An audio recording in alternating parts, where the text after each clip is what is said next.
wa ala alihi wa ashabihi wa mawalah wa la hawla wa la quwata illa billah amma ba'd. Yang saya hormati Direktur Halal Institute beserta seluruh pengurus, dan yang saya hormati Pak Aldo sebagai MOT dan Ibu Rifa sebagai fasilitator atau moderator pada sesi kali ini, serta yang saya hormati Bapak Ibu peserta pelatihan penyelia halal di Halal Institute. Alhamdulillah kita dapat berjumpa pada sesi pembahasan tentang konsep halal haram dan fatwa Majelis Ulama Indonesia terkait dengan makanan, minuman, obat-obatan, dan kosmetik. Bapak Ibu yang saya hormati, saya akan share makalah yang akan saya presentasikan. Eh, Nanti ini sambil proses eh, share, tentu Bapak Ibu sebagai peserta pelatihan penyelia halal eh, perlu untuk memahami konsep halal haram dan juga fatwa-fatwa Majelis Ulama Indonesia yang terkait dengan tugas Bapak Ibu tentunya sebagai penyelia halal. Saya ada makalah yang nanti Bapak Ibu bisa simak. Nah, ini sudah saya tampilkan bahwa berbicara tentang halal haram eh, kaitannya dengan proses sertifikasi halal yang saat ini gencar dilakukan oleh pemerintah. Tentu ini merupakan suatu yang sangat positif bagi kita umat Islam, karena di antara hal yang harus diperhatikan oleh kita adalah terkait dengan aspek kehalalan dari apa yang kita konsumsi dan juga aspek kesucian dari apa yang kita kenakan. Kita di Indonesia ada Undang-Undang Nomor 33 tahun 2014 yang sudah direvisi dengan Undang-Undang Nomor 32 tahun 2020. Ini merupakan terobosan yang luar biasa. Dari undang-undang ini kemudian lahir adanya BPJPH, Bapak Ibu, yaitu Badan Penyelenggara Jaminan Produk Halal, yang dulunya di bawah Kementerian Agama, sekarang sudah badan yang mandiri, independen, setingkat kementerian. Dalam menjalankan tugas fungsinya, BPJPH ini bersinergi dengan berbagai instansi dan lembaga, di antaranya dengan Komisi Fatwa Majelis Ulama Indonesia, di antaranya juga dengan Badan Pengawas Obat dan Makanan atau BPOM, dan berbagai instansi dan lembaga yang terkait lainnya. Jadi BPJPH tidak sendirian dalam menjalankan tugas fungsinya. Dan berbicara tentang halal haram, perlu juga kita kaitkan dengan maqasid syariah, tujuan syariat. Para ulama memformulasikan maqasid syariah ini ke dalam 5 hal. Yang pertama, hifdzuddin, melindungi agama. Yang kedua, hifdzun nafas, melindungi nyawa. Yang ketiga, hifdzul akal, melindungi akal. Yang keempat, hifdzul mal, melindungi harta. Dan yang kelima, hifdzun nasab, melindungi keturunan. Jadi ada 5 hal yang dianggap oleh para ulama sebagai tujuan syariat Islam. Dan kita akan coba kaitkan dengan konteks pembahasan kita pada kali ini, yaitu tentang konsep halal haram. Ini relasi atau kaitan hifdzuddin, melindungi agama, dengan pembahasan kita, ya tentu tadi yang sudah saya singgung bahwa ketika seseorang memperhatikan aspek kehalalan dari apa yang dia konsumsi dan memperhatikan aspek kesucian dari apa yang dia kenakan, maka dia sedang menjaga agamanya. Dia menjalankan syariat atau ajaran agama yang dia yakini. Dan ini tentu bagian dari hifdzuddin, melindungi agama. Kemudian hifdzun nafas, melindungi nyawa. Nah, nyawa ini suatu yang sangat berharga dan orang tidak ada yang mempunyai nyawa cadangan. Semuanya satu dan harus betul-betul dijaga, jangan sampai sirna sia-sia. Nah, ini kaitannya dengan hifdzun nafas, melindungi nyawa.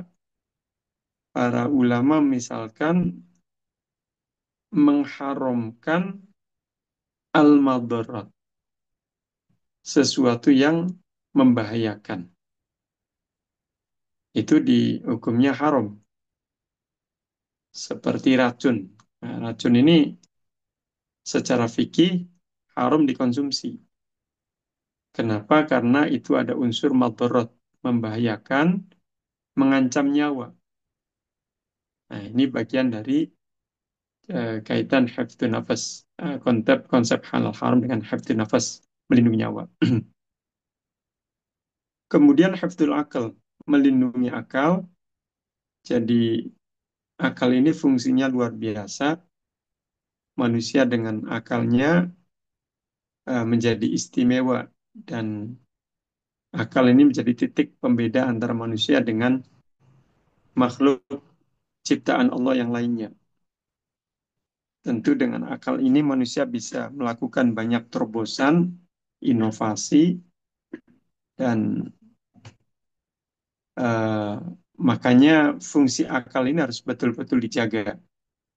Jangan sampai akal seseorang tidak bisa berfungsi secara maksimal, apalagi rusak, tidak sama sekali. Nah, ini kaitannya dengan hifdzul akal, melindungi akal. Para ulama mengharamkan al-muskirat,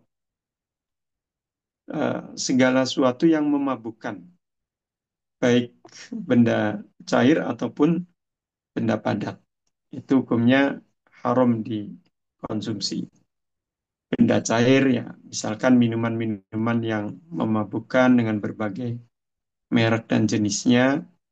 Kemudian benda padat, misalkan kecubung, opium, ganja, dan yang lainnya yang memabukkan. Nah, semua ini hukumnya haram dikonsumsi dan itu kaitannya dengan hifdzun nafas, melindungi nyawa. Kemudian yang ketiga, hifdzul akal, melindungi akal. Melindungi akal. Yang keempat, hifdzul mal, melindungi harta. Jadi sesedikit apapun harta yang kita miliki, sebanyak apapun harta yang kita punya, itu dalam mentasarufkannya harus sesuai dengan kebutuhan. Jangan sesuai dengan keinginan. Jadi ya har- harta ini betul-betul harus digunakan sesuai dengan apa yang kita butuhkan, bukan apa yang kita inginkan. Kalau dalam istilah fikih, dalam syariat itu ada istilah adamul israfi wa taktir. Tidak boleh boros, tidak boleh pelit. Jadi dua titik boros dan pelit ini tidak boleh. Kita harus pada titik yang tawasud, yang moderat dalam mentasarufkan harta.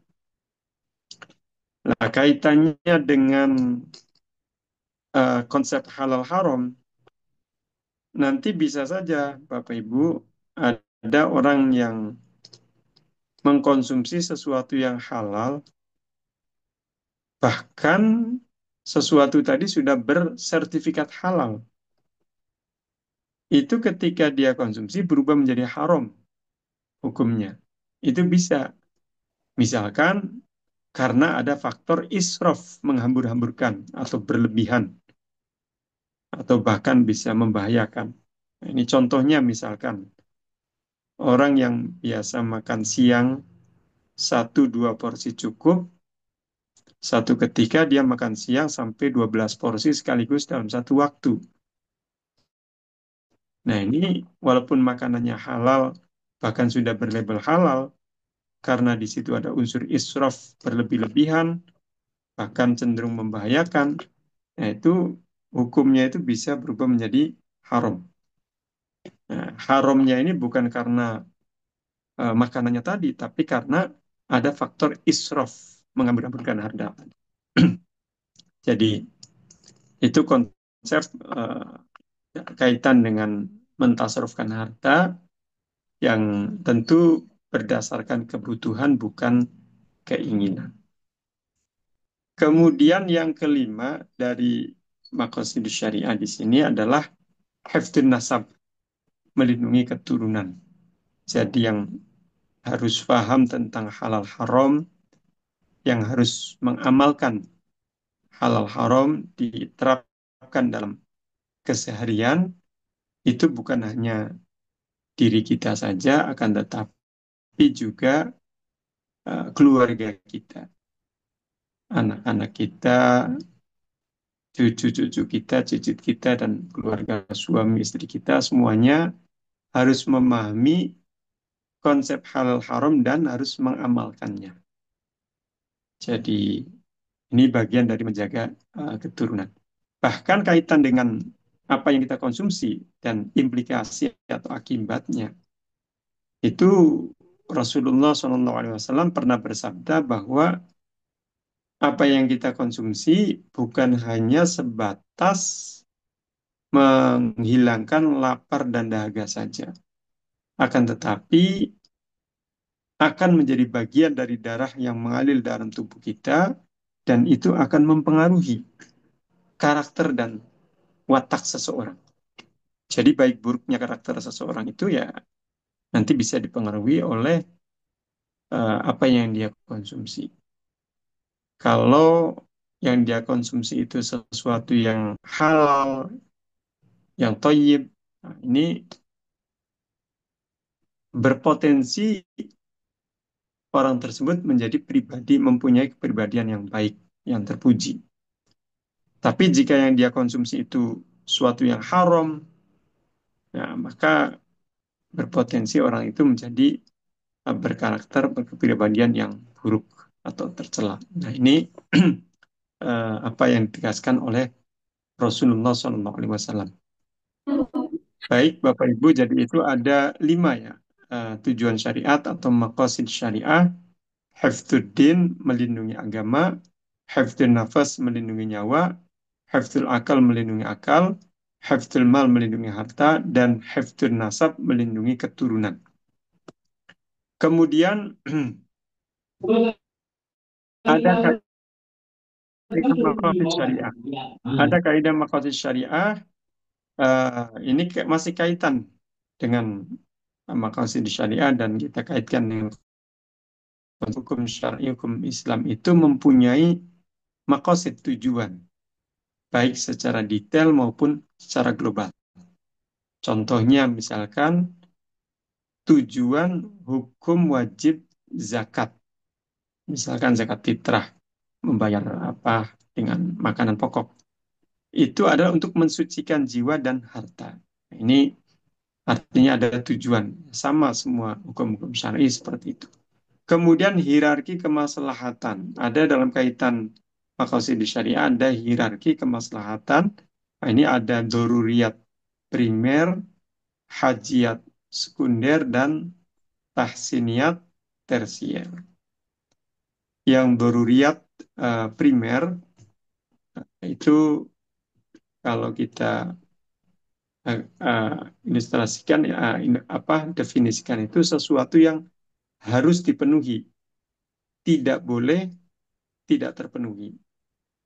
Nah, kalau kita kaitkan dengan uh, aktivitas keseharian kita, misalkan apa yang kita konsumsi sehari-hari, Yang doruriyat ini contohnya seperti karbohidrat, entah dalam berbagai bentuknya ya, macamnya. Ada ubi-ubian, ada jagung, ada sagu, ada beras dan seterusnya. Nah, itu doruriyat karbohidrat ini dianggap sebagai hal yang primer atau doruriyat. Artinya dalam kita konsumsi sehari-hari itu harus ada unsur karbohidratnya. Kalau tidak dipenuhi ya akibatnya fatal. Kemudian hajiat. Hajiat ini yang sekunder. Artinya sebaiknya dipenuhi. Sebaiknya dipenuhi. Kalaupun tidak dipenuhi, nah ini menjadikan tidak nyaman hidupnya. Memang di bawah levelnya daruriyat atau primer tadi. Jadi tidak fatal tapi tidak nyaman nanti. Nah, kalau kita kaitkan dengan contoh tadi makanan ya lauk pauk itu sebagai kategori hajiat atau sekunder. Ada ikan, ada telur, ada daging, ada tahu, tempe, dan seterusnya. Nah, itu bagian dari hajiat sekunder. Artinya apa? Kalau kita makan entah itu sarapan atau makan siang, makan sore. Nah, ini yang sebaiknya yang hajat ini harus dipenuhi. Ada unsur proteinnya, kemudian yang kaitan dengan apa gizi dan seterusnya. Kemudian yang ketiga adalah tahsiniyat atau tersier. Nah, yang tersier ini sebagai pelengkap saja Bapak Ibu. Jadi kalau makan itu ada kerupuknya, ada sambalnya, ada bawang gorengnya, nah, itu ada saus kecapnya itu sebagai pelengkap. Artinya makan akan semakin terasa nikmat dan semakin lahap ketika yang tahsiniyat atau tersier ini terpenuhi. Nah, kalau tidak terpenuhi ya tidak masalah, tidak apa-apa. Nah, tiga hierarki kemaslahatan ini tentu harus dijadikan acuan, jangan sampai kemudian tertukar atau justru dijungkir balikan skala prioritasnya. Yang tahsiniyat diperjuangkan, yang hajiat dan doriyat diremehkan misalkan. Itu jangan sampai terjadi seperti itu. Jadi skala prioritas, doriyat primer, hajiat sekunder, dan tahsiniyat tersier. Kemudian dalam maqasid syariat juga ada istilah konsep maslahat dan mafsadat. Maslahat sesuatu yang bermanfaat, mafsadat sesuatu yang berbahaya. Nah, ini eh, menjadi salah satu pertimbangan para ulama ketika melakukan proses istinbatul ahkam, eh, mengambil kesimpulan hukum fikih atau ketika ingin menyampaikan fatwa. Itu di antara pertimbangannya adalah maslahat dan mafsadat. Nah, ini domainnya para ulama tentu. Baik, Bapak Ibu para peserta yang saya hormati, kemudian ada al-ahkam asy-syar'iyyah, ada hukum-hukum syar'i. Itu ada 5. Ini suatu yang sangat familiar, Ibu Bapak tentunya sudah sangat paham dan memahami tentang al-ahkam asy-syar'iyyah ini. Yang pertama adalah wajib. Wajib ini harus mengerjakan, harus dikerjakan. Contohnya seperti puasa di bulan suci Ramadan 1 bulan penuh. Menahan lapar dahaga di waktu tertentu, tidak makan, tidak minum, dan tidak melakukan aktivitas yang membatalkan puasa. Nah, ini hukumnya wajib di bulan Ramadan. Artinya harus dikerjakan, harus mengerjakan. Kalau ada yang sengaja dan sadar tidak ada uzur syar'i meninggalkan puasa Ramadan, maka hukumnya berdosa. Kemudian yang kedua, hukum sunnah. Sunnah ini anjuran mengerjakan. Kalau wajib harus mengerjakan, kalau sunnah anjuran mengerjakan.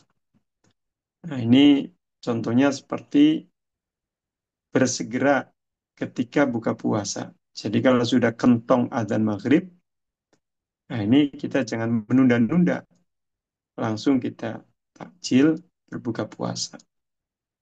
Iya, ya sampai-sampai ada anekdot begini ya Bapak Ibu. Ada anekdot katanya di Indonesia ini tidak ada yang tepat waktu katanya. Hanya satu yang tepat waktu itu, yaitu ketika berbuka puasa. Jadi kalau sudah kentong maghrib ya sudah orang langsung takjil makan semua. Nggak ada yang sudah kentong ah nanti saya 2 jam lagi bukanya ini atau 30 menit lagi misal. Iya, itu yang sunnah. Artinya bersegera ketika berbuka puasa. Kemudian contoh lain misalkan yang sunnah mengkonsumsi makanan yang rasanya manis ketika mengawali buka puasa. Buah kurma misalkan atau boleh juga misalkan kolak pisang atau sirup dan yang manis rasanya itu eh, sunnah untuk mengawali buka puasa. Tapi kalau ada orang misalkan berbuka mengawali buka puasa dengan makanan yang tidak manis, ya tentu tidak berdosa. Kenapa? Karena itu hukumnya hanya sunnah saja, tidak wajib. Yang ketiga dari al-ahkam syariah adalah haram. Haram ini harus meninggalkan, harus ditinggalkan. Itu haram. Kebalikannya wajib. Kalau wajib harus mengerjakan, haram harus meninggalkan. Nah, ini contoh misalkan mengkonsumsi sesuatu yang najis, hukumnya haram. Bangkai itu haram dikonsumsi. Kemudian makruh. Makruh ini anjuran meninggalkan. Ini kebalikannya sunnah, Bapak Ibu. Kalau haram kebalikannya wajib, kalau makruh kebalikannya sunnah. Jadi hanya anjuran, bukan keharusan untuk meninggalkan. Para ulama memberikan contoh sesuatu yang makruh itu seperti mengkonsumsi makanan yang baunya menyengat ketika ingin berkumpul dengan orang banyak. Ingin kondangan, ingin arisan, ingin rapat secara offline, atau ingin berangkat sholat Jumat, sholat berjamaah di masjid. Nah, itu makruh. Orang tadi sebelum berangkat mengkonsumsi makanan yang baunya menyengat, seperti buah durian misalkan, atau jengkol, atau pete, dan yang lainnya. Nah, ini sebatas anjuran saja, anjuran untuk meninggalkan. Kalau ada orang tetap mengkonsumsi makanan yang baunya menyengat, sebelum kondangan dia makan jengkol, sebelum sholat berjamaah dia makan buah durian, maka ya tidak berdosa, tapi itu hukumnya makruh. Kemudian yang kelima adalah mubah. Mubah ini kalau saya ilustrasikan di kendaraan, posisi Parsneleng yang netral. Ya, netral, jadi mubah ini ya sesuatu yang tidak ada keharusan untuk mengerjakan atau meninggalkan, dan juga tidak ada anjuran untuk mengerjakan atau meninggalkan. Jadi netral saja. Orang contohnya makan, minum, tidur, jalan-jalan. Itu mubah hukum asalnya. Kalau ada orang ingin makan, ingin minum ya boleh. Tidak makan, tidak minum ya boleh. Ada orang ingin jalan-jalan, ingin ngobrol boleh. Tidak ngobrol, tidak jalan-jalan juga boleh. Nah, itu hukum mubah. Yang hukum asalnya itu seperti itu mubah itu, jadi netral. Tapi nanti yang mubah ini bisa berubah, Bapak Ibu. Yang mubah bisa berubah menjadi wajib, bisa. Mubah berubah menjadi haram juga bisa. Jadi kadang-kadang yang mubah ini berubah menjadi wajib. Misalkan ada orang yang secara medis dia divonis mempunyai sakit pencernaan yang parah oleh dokter, dinyatakan tidak boleh telat makan. Harus makan tepat waktu. Kalau telat, maka sangat berpotensi sakitnya kambuh dan bertambah parah dan itu bisa sampai pada kematian. Nah, dalam kondisi seperti ini, maka makan tepat waktu bagi orang tersebut hukumnya wajib. Makannya itu hukumnya wajib. Padahal tadi hukum asalnya mubah. Nah, yang mubah berubah menjadi haram, misalkan ada makanan yang eh, tidak apa eh, bukan milik dia, kemudian pemiliknya tidak ada, kemudian dia makan tanpa izin pemiliknya. Nah, ini walaupun makan itu hukumnya mubah, tapi karena konteksnya tadi adalah mencuri tanpa izin, ya berubah menjadi haram. Baik, Bapak Ibu para peserta yang saya hormati, itu tadi hukum syar'i yang jumlahnya ada 5. Yang pertama wajib, kemudian sunnah, haram, makruh, dan mubah. Jadi hal haram ini bagian dari hukum syar'i. Kemudian menjaga diri dari mengkonsumsi sesuatu yang haram, mengenakan sesuatu yang najis adalah cara hifdzuddin menjaga agama, hifdzun nafas menjaga nyawa, hifdzul akal menjaga akal, hifdzul mal menjaga harta, dan hifdzun nasab menjaga keturunan. Kemudian halal haram ini juga merupakan isu penting yang saat ini menjadi perhatian banyak pihak, bukan hanya di Indonesia, tapi juga di berbagai eh, negara yang berpenduduk Muslim lainnya. Kaitannya dengan proses sertifikasi halal. Bapak Ibu para peserta yang saya hormati, kemudian kita ingin melihat urgensi dari halal haram, eh, seberapa urgennya halal haram ini sehingga pemerintah negara-negara yang berpenduduk mayoritas Muslim itu gencar melakukan proses sertifikasi halal. Nah, di sini ada 3 barometer. Yang pertama adalah ayat Al-Quran, yang kedua hadis Kanjeng Nabi SAW, dan yang ketiga makalah ulama. Ayat Al-Quran, di sini ada 2 ayat yang saya kutip kaitan dengan urgensi halal haram. Yang pertama, surat Al-Baqarah ayat 168. A'udzubillahi minasyaitonirrajim. Ya ayuhan nasu kulu mimma fil ardi halalan wa la tattabi'u khutuwati syaiton innahu lakum aduwwum mubin. Nah, ini surat Al-Baqarah ayat 168. Hai sekalian manusia, makanlah yang halal lagi baik dari apa yang terdapat di bumi, dan janganlah kamu mengikuti langkah-langkah syaitan, karena sesungguhnya syaitan itu adalah musuh yang nyata bagimu. Nah, ini ayat yang terkait dengan konsep halal. Dalam ayat ini, Bapak Ibu, ditegaskan ada kalimat halalan thayyiba, halal dan baik. Nah, ini perintah kita akan memperhatikan aspek kehalalan dari apa yang kita konsumsi. Kemudian ayat yang kedua masih surat Al-Baqarah ayat 173. A'udzubillahi minasyaitonirrajim.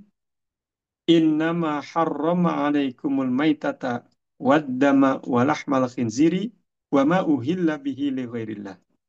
Faman ittara ghaira baghi wal 'adin fala itsma alaih. Innallaha ghafurur rahim. Sesungguhnya Allah hanya mengharamkan atasmu bangkai, darah, daging babi, daging hewan yang disembelih dengan menyebut nama selain Musik Allah. negara dan Tetapi barang siapa terpaksa memakannya bukan karena menginginkannya dan tidak pula melampaui batas, maka tidak ada dosa baginya. Sesungguhnya Allah Maha Pengampun, Maha Penyayang. Nah, ini ayat yang kedua ini Bapak Ibu terkait dengan konsep haram. Jadi ada beberapa hal yang ditegaskan hukum haramnya melalui ayat yang kedua ini. Di antaranya adalah al-maitah, bangkai. Bangkai binatang apalagi bangkai orang. Hukumnya haram dikonsumsi. Kemudian adam, darah, juga haram dikonsumsi.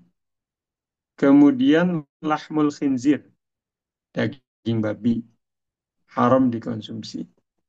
Kemudian yang ditegaskan melalui ayat tadi juga, binatang yang disembelih tidak secara syar'i. Misalkan tidak menyebut asma Allah, menyebut asma selain Allah. Padahal dagingnya itu, padahal binatangnya itu ya termasuk makulul lahmi, yang dagingnya boleh dikonsumsi. Tapi karena proses penyembelihannya tidak syar'i, maka menjadi tidak halal dikonsumsi. Nah, itu yang eh, beberapa hal yang ditegaskan keharamannya melalui ayat yang kedua tadi, yaitu surat Al-Baqarah ayat 173. Nah, itu eh, dari Al-Quran. Kemudian Bapak Ibu para peserta yang saya hormati, sekarang barometer dari As-Sunnah An-Nabawiyah, dari hadis Kanjeng Nabi Muhammad Sallallahu Alaihi Wasallam. Di sini ada dua juga Bapak Ibu. Dua hadis. Yang pertama adalah hadis riwayat Imam Bukhari dan Muslim. Qala Nabi Sallallahu Alaihi Wasallam, Innal halala bayyinun wa innal harama bayyinun wa bainahuma umurun mustabihatun la ya'lamuhunna katsirun minan nas. Faman ittaqa asy-syubuhat faqad istabra'a lidinihi wa 'irdihi wa man waqa'a fi syubuhat waqa'a fil haram. Yang artinya sesungguhnya perkara yang halal itu telah jelas dan perkara yang haram juga telah jelas. Di antara keduanya terdapat perkara-perkara yang samar, tidak diketahui oleh mayoritas orang. Barang siapa yang menjaga diri dari perkara-perkara samar tersebut, maka dia telah menjaga kesucian agama dan kehormatannya. Barang siapa yang terjatuh ke dalam perkara yang syubhat, maka dia telah terjatuh kepada perkara haram. Hadis riwayat Imam Bukhari dan Imam Muslim. Nah, hadis yang tadi saya bacakan itu, Bapak Ibu, menjadi inspirasi utama adanya program sertifikasi halal yang sekarang gencar dilakukan oleh pemerintah kita di Indonesia dan juga pemerintah negara-negara berpenduduk mayoritas Muslim yang lainnya. Jadi, innal halala bayyinun wa innal harama bayyinun. Yang halal harus jelas, yang haram juga harus jelas. Nah, di sini adanya sertifikat halal, logo halal pada setiap kemasan produk makanan, minuman, obat-obatan, kosmetik, dan jasa yang itu menjadikan kita umat Islam dengan mudah untuk mengidentifikasi mana yang halal sesuai dengan koridor syar'i, mana yang tidak halal karena tidak sesuai dengan koridor syar'i. Itu menjadi mudah untuk mengidentifikasi. Bahkan orang awam sekalipun, Bapak Ibu. Orang awam yang tidak paham agama, dia dengan terbantu, sangat terbantu dengan adanya logo sertifikat halal pada kemasan produk-produk tadi. Kemudian yang kedua, hadis Kanjeng Nabi SAW, riwayat Imam Muslim. Kullu dzina bin minas sibai wa kullu dzi mikhlabin minat tairi haramun. Setiap hewan buas yang bertaring dan unggas bercakar tajam hukumnya haram. Nah, ini hadis yang kedua ini Bapak Ibu terkait dengan konsep haram. Jadi ada beberapa hal yang ditegaskan hukum haramnya. Di antaranya adalah binatang buas yang bertaring, serigala, harimau, kemudian unggas bercakar tajam, burung elang, burung gagak. Nah, ini termasuk yang haram dikonsumsi. Jadi kalau ada orang menyembelih secara syar'i seekor buaya, nah ini hukumnya ya dagingnya tetap haram dikonsumsi walaupun dia menyembelih secara syar'i. Kenapa? Karena buaya ini termasuk binatang buas yang bertaring yang hukumnya haram dikonsumsi. Dagingnya haram dikonsumsi. Baik Bapak Ibu para peserta yang saya hormati, itu tadi dua hadis Kanjeng Nabi Muhammad SAW dan juga dua ayat Al-Quran yang terkait dengan konsep halal haram. Ini hanya contoh saja Bapak Ibu, hanya sekedar contoh yang saya cantumkan pada makalah ini. Artinya kalau Bapak Ibu menelaah lebih jauh, mencari ayat-ayat Al-Quran dan hadis-hadis Kanjeng Nabi SAW yang terkait dengan konsep halal haram, maka saya pastikan Bapak Ibu akan menemukan lebih banyak lagi ayat Quran dan hadis yang terkait dengan konsep eh, halal dan haram. Yang artinya menjadi barometer betapa urgennya sertifikasi halal yang sekarang gencar dilakukan di Indonesia dan juga di berbagai negara yang lainnya. Baik, Bapak Ibu para peserta yang saya hormati, kemudian ada barometer yang ketiga yaitu makalah ulama, statement para ulama. Ini sengaja saya cantumkan ada tiga kaidah fikih yang ketiga-tiganya ini sangat erat terkait dengan konsep halal haram.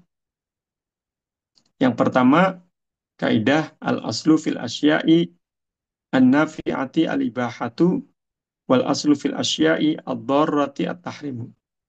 Hukum asal sesuatu yang bermanfaat adalah halal, hukum asal sesuatu yang berbahaya adalah haram. Nah, ini kaitan dengan hukum asal. Dari sesuatu ketika bermanfaat ya halal, ketika berbahaya ya haram. Nanti dari hukum asal ini ya tentu nanti bisa berubah ke hukum sebaliknya. Misalkan nih Bapak Ibu, misalkan karena ada konteks darurat. Nah ini kaidah yang kedua ini. Al-daruratu tubihul mahdurat. Keadaan darurat membolehkan sesuatu yang dilarang. Jadi kalau darurat ini memang satu kondisi ya di luar normal yang akhirnya bisa dalam tanda kutip menjungkir balikan satu hukum. Nah, tapi tentu harus disesuaikan dengan tingkat kedaruratannya. Misalkan ada orang yang tadi orang eh, apa sakit, kemudian kata dokternya nih tidak ada obat yang efektif untuk penyakit ini kecuali obatnya ini. Nah, kemudian obat itu ternyata dari unsur najis. Kalau dari unsur najis kan yang asal tidak boleh dikonsumsi, haram. Tapi karena itu menjadi obat satu-satunya, tidak ada yang lain, ya sudah, apa boleh buat, ini keadaan darurat, maka boleh dikonsumsi.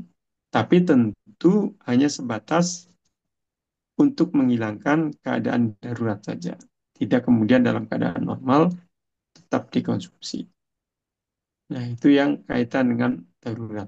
Makanya ada kaidah yang lain, masih kaitan dengan kaidah yang kedua ini, ad-daruratu tuqaddaru biqadariha. Keadaan darurat harus disesuaikan dengan tingkat kedaruratannya. Kemudian kaidah yang ketiga, Bapak Ibu, idza al halalu wal haramu ghulibal haramu.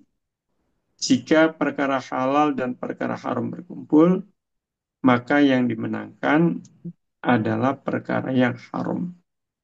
Nah, ini kita akan lihat dari contoh supaya lebih jelas maksud dari kaidah idza istamal halal wal haramu wulibal haram.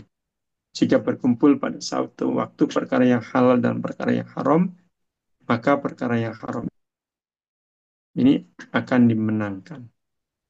Nah, ini contohnya nih Bapak Ibu.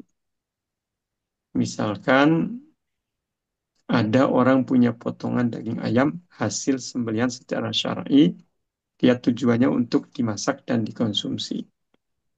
Nah, ini potongan daging ayam yang tadi itu suci, halal. Pada saat yang sama, dia punya potongan daging ayam yang ayamnya itu mati, bangkai, karena sakit.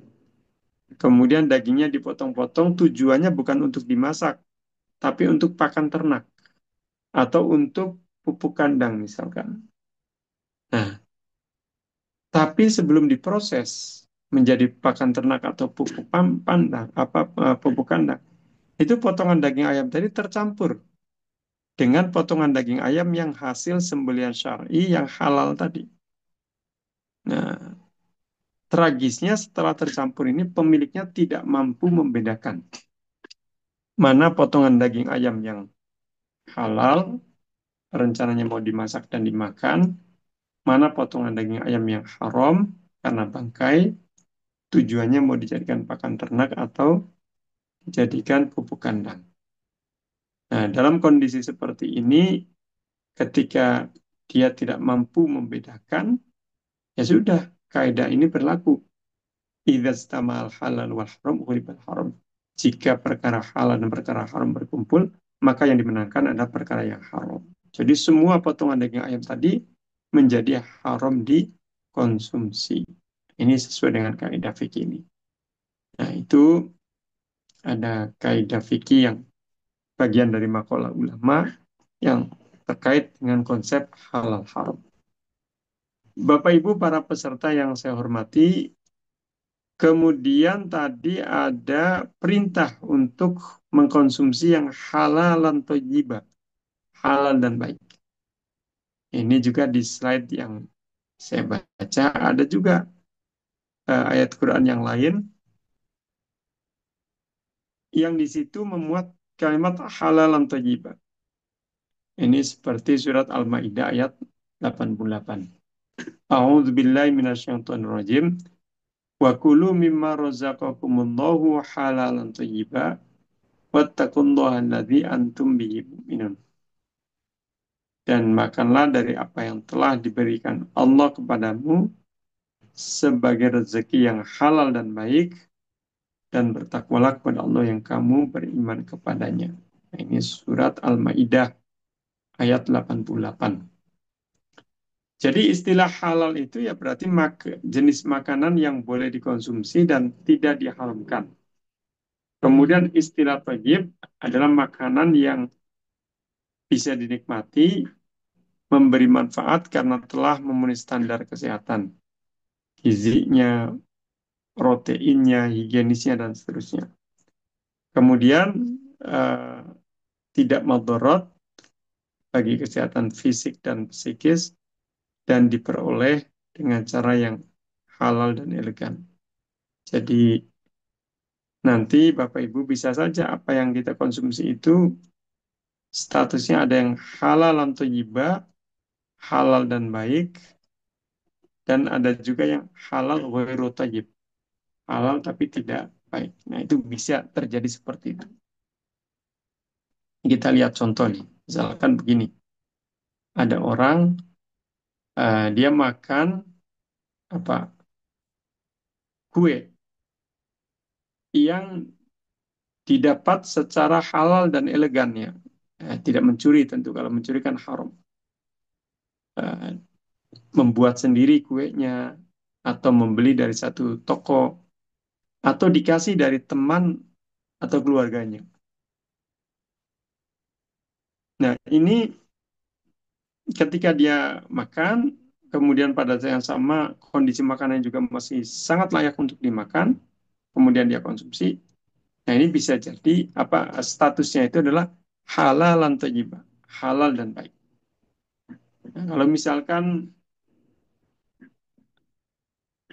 kondisi makannya sudah agak basi misalkan, Nah, walaupun dia dapat secara elegan, tapi karena kondisi makanan sudah agak basi, ketika dimakan, ya ini bisa jadi halal ghairu thayyib. Halal tapi tidak baik. Nanti bisa saja setelah selesai makan, ada efek negatif yang dia rasakan.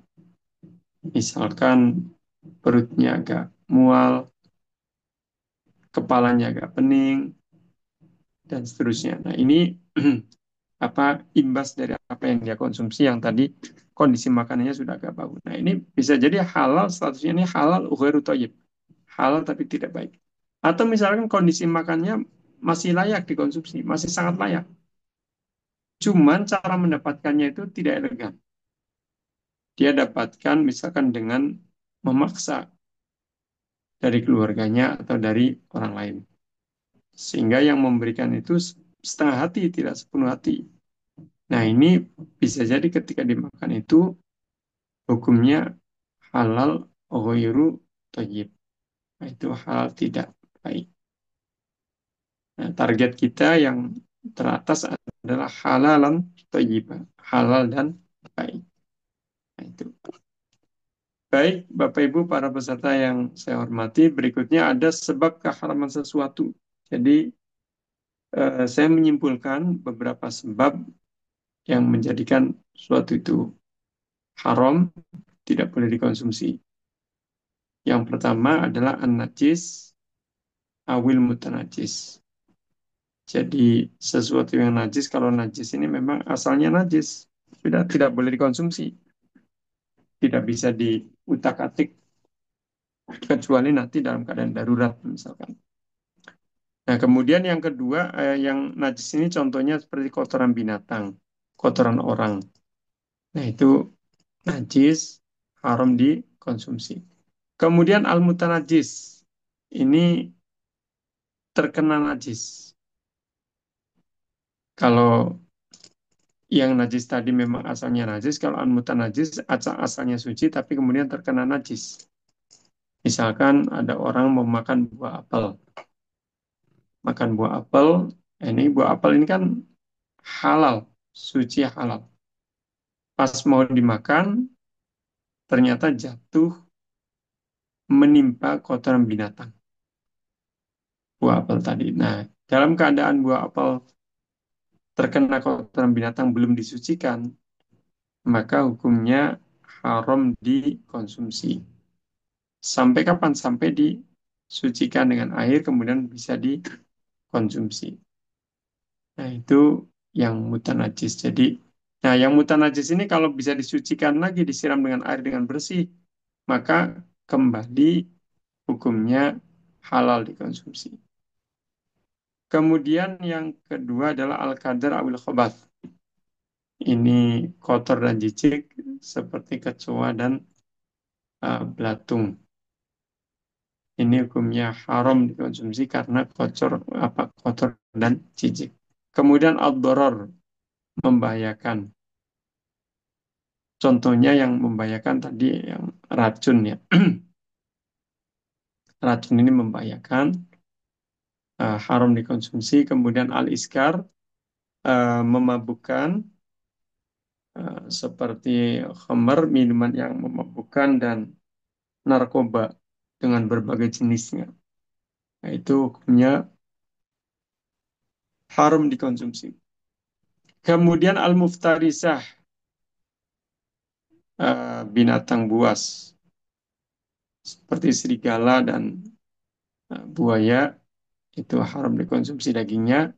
Kemudian al-barmaiyah, nah, ini binatang amfibi yang hidup di darat dan di air seperti katak dan sisilia, haram dikonsumsi. Bapak Ibu, jadi kalau binatang, binatang itu kaitan dengan dagingnya dikonsumsi, itu terbagi menjadi dua kategori binatang itu. Ada yang makulul lahmi, dagingnya boleh dikonsumsi. Ada yang ghairu makulil lahmi, dagingnya haram dikonsumsi. Jadi ada yang halal dikonsumsi, ada yang haram dikonsumsi. Tapi ketika ingin mengkonsumsi daging, tentu harus melalui proses penyembelihan secara syar'i. Nah, itu terkait dengan apa eh, binatang yang tadi yang apa ada yang makul lahmi boleh dimakan dagingnya, ada yang ghairu makul lahmi dagingnya tidak boleh dimakan. Nah, itu tadi sebab-sebab keharaman suatu ada 6 yang saya cantumkan di sini dan tentu jika Bapak Ibu menelaah lebih jauh bisa jadi nanti lebih dari 6 ini. Ini hanya sekedar contoh saja. Baik, Bapak Ibu, kemudian kita akan membahas secara sekilas tentang suci dan najis. Nah, ini suci adalah keadaan tidak terkena najis dan atau tidak sedang berhadas baik kecil maupun besar. Kemudian najis adalah sesuatu yang kotor yang mencegah keabsahan ibadah dan kehalalan sesuatu. Jadi kalau hadas ini baik kecil dan besar itu tidak terlalu erat kaitan dengan pembahasan kita, tapi kalau yang najis ini sangat erat Pak, dengan pembahasan kita tentang konsep halal haram. Makanya di sini saya bahas secara sekilas tentang macamnya najis. Bapak Ibu para peserta yang saya hormati, para ulama membagi najis ke dalam 3 kategori. Ada najis mukhaffafah ringan, ada najis mutawasito sedang, dan ada najis mughalladhah berat. Mukhaffafah ringan, mutawasito sedang, dan mughalladhah berat. Nah, kaitan dengan najis mukhaffafah ringan, jika ada satu objek terkena najis mukhaffafah ringan, maka cara mensucikannya itu cukup dengan menciprati air. Cukup dengan menciprati air setelah ainun najasanya dihilangkan. Misalkan air seni, ini contoh-contohnya itu air seni bayi laki-laki yang belum genap usia 2 tahun, hanya mengkonsumsi air susu ibunya saja. Itu air kencingnya bayi yang seperti tadi, hukumnya najis mutawasitoh. Najis mukhaffafah ringan. Najis mukhaffafah ringan. Jadi kalau ada satu objek, misalkan baju kita atau lantai rumah kita terkena najis mukhaffafah, yang tadi air bayi laki-laki belum genap usia 2 tahun, dan masih hanya mengkonsumsi air susu ibunya saja, maka cara mensucikannya itu cukup dengan menciprati air. Tidak perlu menyiramkan air. Jadi tentu menciprati ini setelah menghilangkan air najasa. Air kencingnya dihilangkan dulu, misalkan dengan dilap atau dibersihkan. Setelah itu disucikannya dengan menciprati air. Nah, itu cukup. Kemudian yang kedua najis mutawasito sedang. Nah, ini najis yang banyak ditemukan di sekitar kita, di rumah kita, di kantor kita, di tempat-tempat aktivitas keseharian kita. Itu najis yang banyak ditemukan adalah kategori mutawasitoh, najis sedang. Contohnya seperti darah,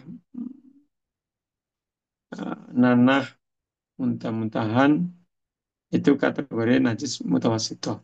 Termasuk bangkai binatang, itu najis mutawasitoh. Nah, ini cara mensucikan jika ada satu objek terkena najis mutawasitoh, itu harus menyiramkan air sampai bersih.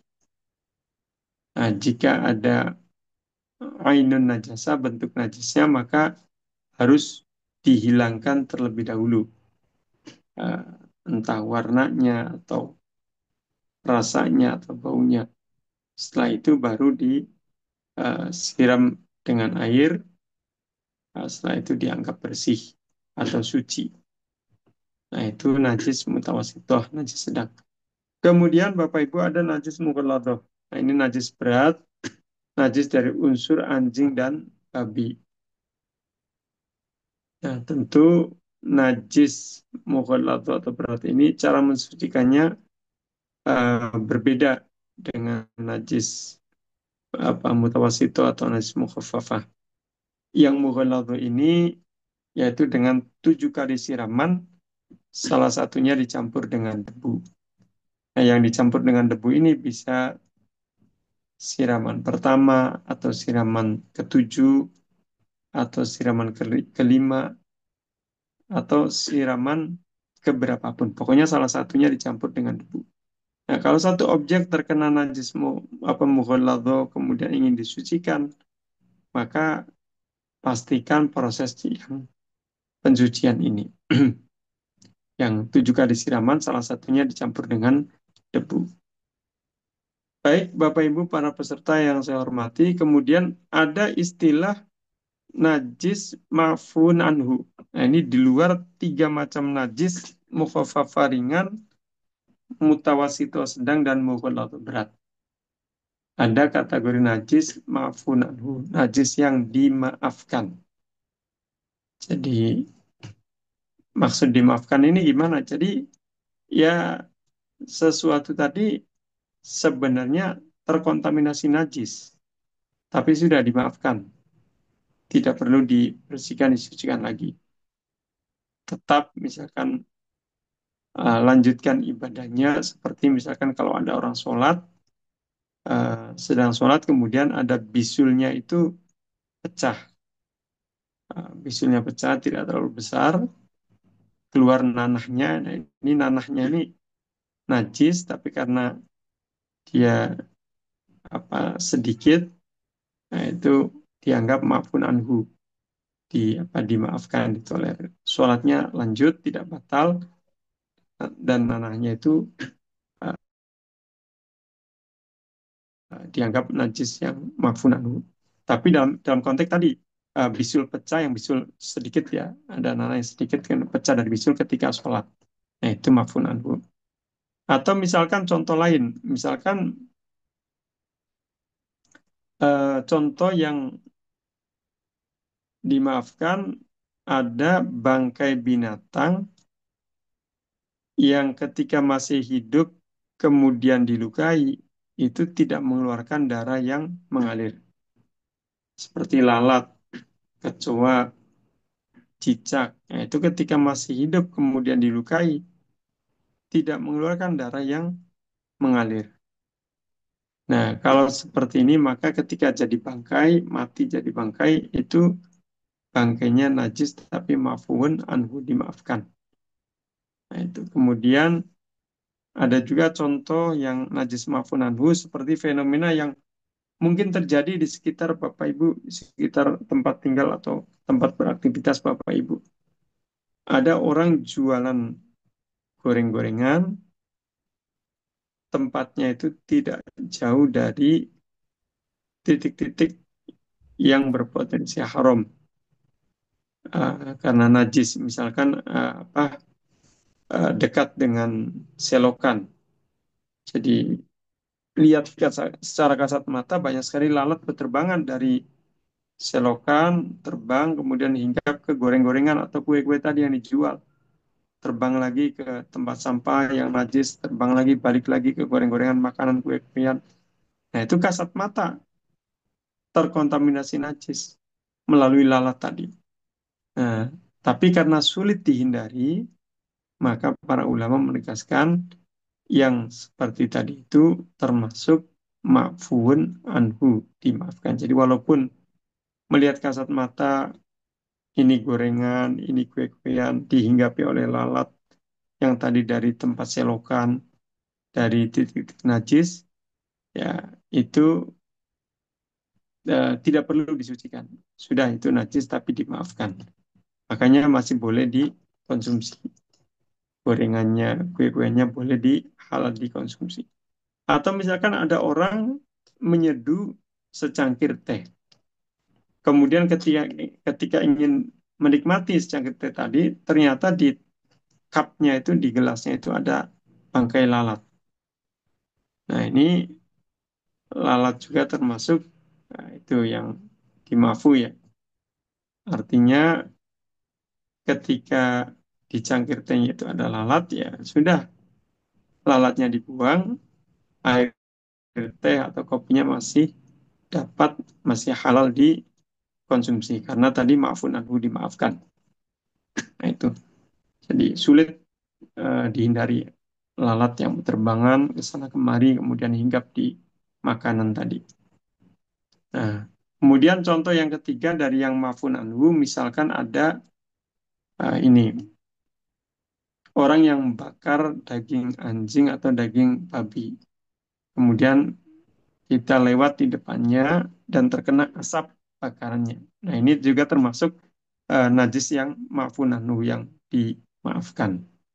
Najis yang dimaafkan, jadi sudah tidak perlu disucikan lagi, tapi itu dianggap dimaafkan. Baik Bapak Ibu para peserta yang saya hormati, kemudian relasi antara suci najis dengan halal haram. Yang pertama, sesuatu yang halal dikonsumsi bisa menjadi haram jika terkontaminasi najis atau mutanajis. Contoh, ya tadi ada buah apel mau dimakan, jatuh, menimpa kotoran binatang. Nah, ini terkena najis, mutanajis. Maka dalam keadaan terkena kotoran binatang, belum disucikan, itu hukumnya haram dikonsumsi. Kemudian, relasi yang kedua, sesuatu yang suci tidak otomatis halal dikonsumsi. Jadi ada eh, sesuatu yang suci tapi hukumnya haram dikonsumsi.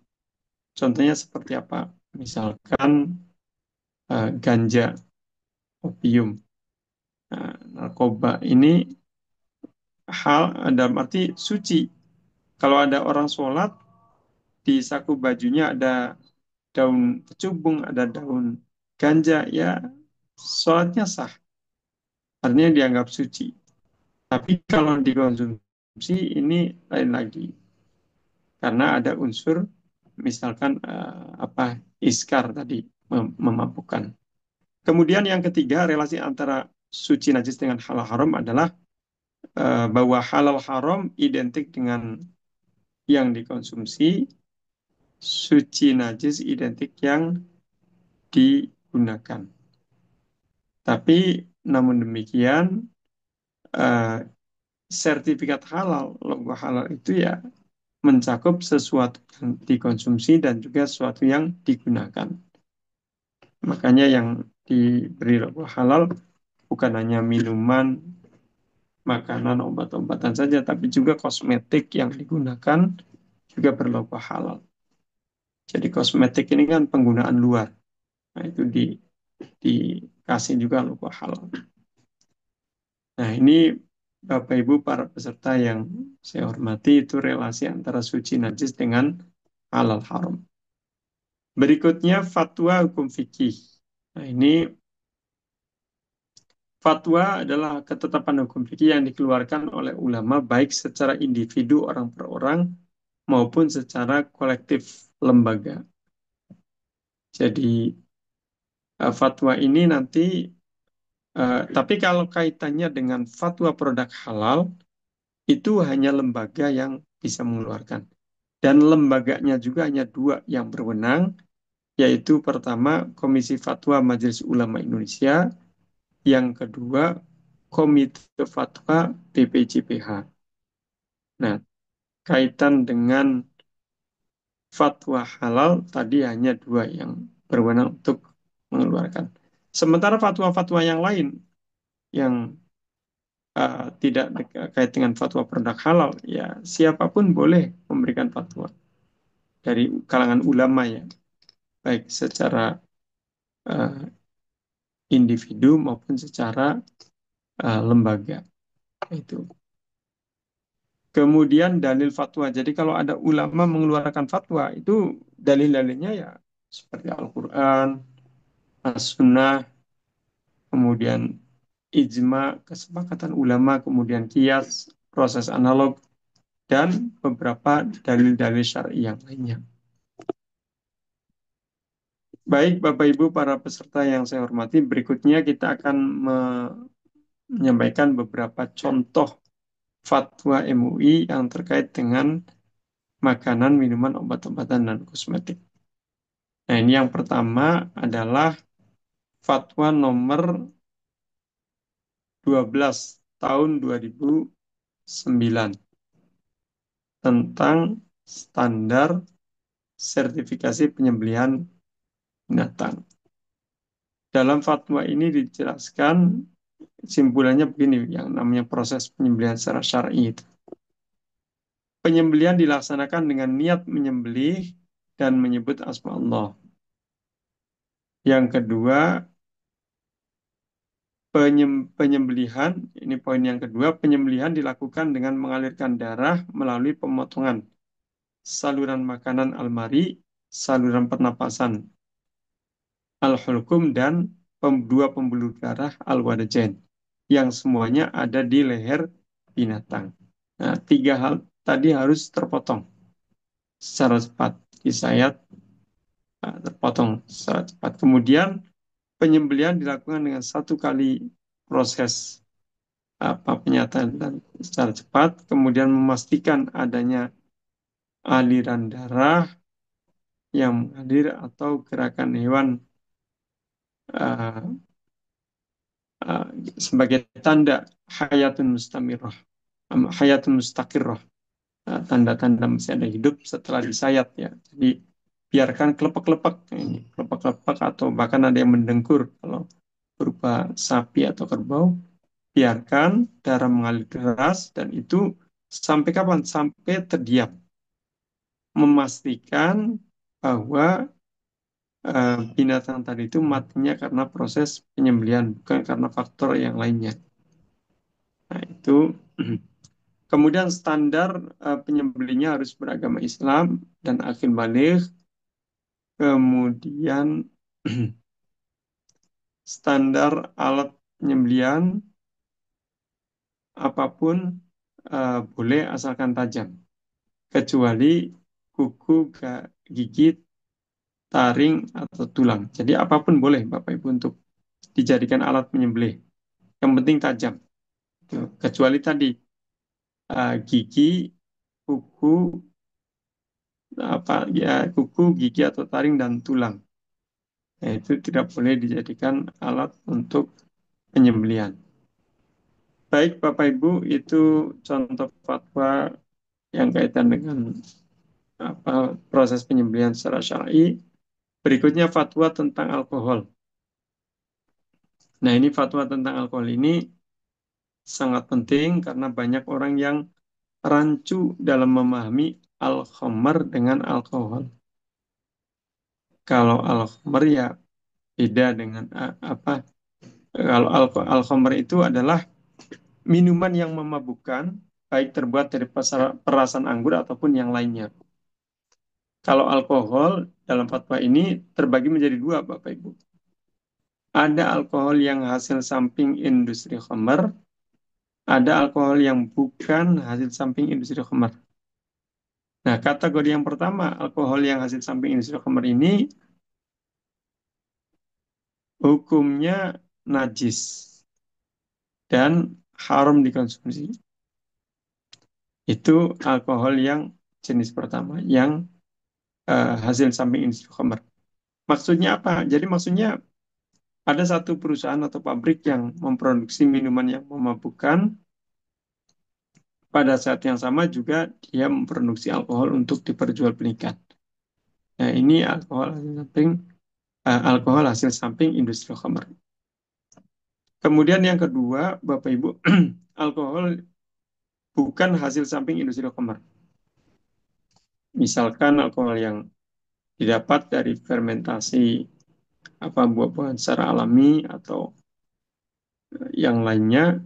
Nah, jadi atau dari satu perusahaan yang memproduksi alkohol, yang perusahaan tadi tidak memproduksi minuman yang memabukkan, tapi betul-betul dia produksi alkohol untuk kepentingan medis misalkan.